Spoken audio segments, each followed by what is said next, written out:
budgets can be transformative. You know what happens on budget day? Every Indian becomes an economist. Investments, deficit, disinvestment, you'll hear a lot of those big words being thrown around. But at the end of the day, two things matter: what worked and what did not. This union budget was no different in that respect. We've identified 6 things that worked this year.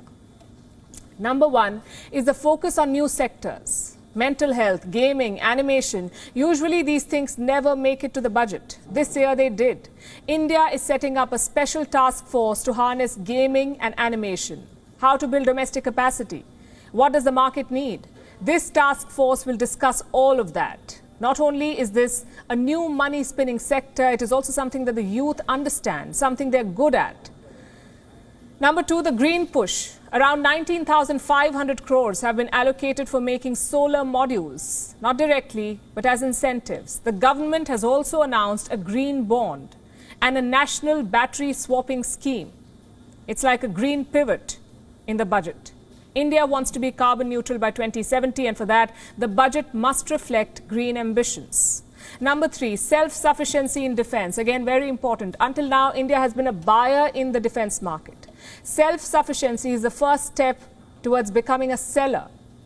First, you supply your own army and then you sell abroad.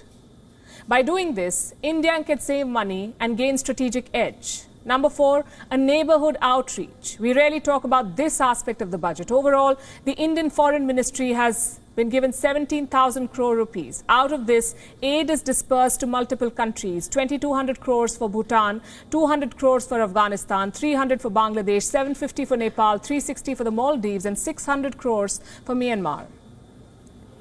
These donations reaffirm India's commitment to South Asia. Remember, Afghanistan has a Taliban government now. Myanmar has a military junta. Yet both countries are getting aid from India. What does this tell you? That India's commitment is to the people, not the regimes. Number 5, a red carpet for international universities. India is inviting them to set up campuses in Gujarat. What will they teach? Financial management, fintech, science and technology, engineering. What is special about these universities? Domestic regulations will not apply to them. They will follow international norms and standards. It means more opportunities for the youth, more skilled labor for the Indian economy. Number 6, a targeted budget approach. Now, this is more of a cultural change, you could say. Just think about budgets of the past. What do you remember about them? A dozen populist schemes, massive allocations, and incomprehensible numbers. This year, it was different. The focus was not on big-ticket projects. The focus was on direction. A roadmap to becoming a $5 trillion economy.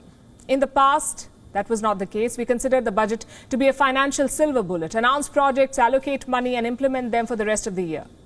But times have changed. Today, most of the work is done outside the budget. The government lays out the direction, the economy follows. That's what happens in most countries. Take startups, for instance. They're emerging as the new engines of India's growth. Today, the government offered them new tax benefits. If your startup is incorporated before March 2023, you will get 100% tax rebate for 3 years. Earlier, the eligibility was until March 2021. It has now been extended. Plus, the credit line for small enterprises has been expanded. In total, 5 lakh crore is available for such firms. So broadly speaking, this budget focuses on 2 things: stability and new frontiers. We are tentatively emerging from a pandemic, so tinkering too much would have been counterproductive, like major tax upheavals or massive spending programs. The key now is stability, because remember, growth is a marathon, not a sprint. At the same time, the budget reflects the new India. There was focus on games, animation, mental health, climate change. These are programs for the future. You won't see dividends today or tomorrow. It's about investing both money and patience. Does that mean this was a perfect budget? Of course not. A perfect budget does not exist. Some will cheer it, some will criticize it. For instance, you could argue that there is little relief for the middle class. Around 85% of India's working population suffered financially during the pandemic. They could have used a tax cut. Also, disinvestment. In the last budget, the target was 1.75 lakh crores. This year, 65,000 crores. Is this a case of setting realistic expectations or a larger pivot in policy? We'll have to wait for those answers. Like I said, no budget is perfect. It's all about your expectations, your current economic atmosphere, and your overall political direction. In that sense, this budget does the job. It provides stability today, plus sets the foundation for tomorrow. Both the Prime Minister and the Finance Minister made that clear.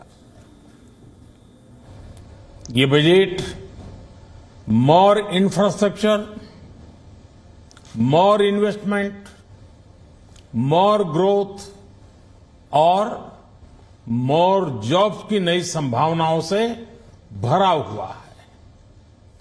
और एक नया क्षेत्र और खुला है और वो है ग्रीन जॉब्स का।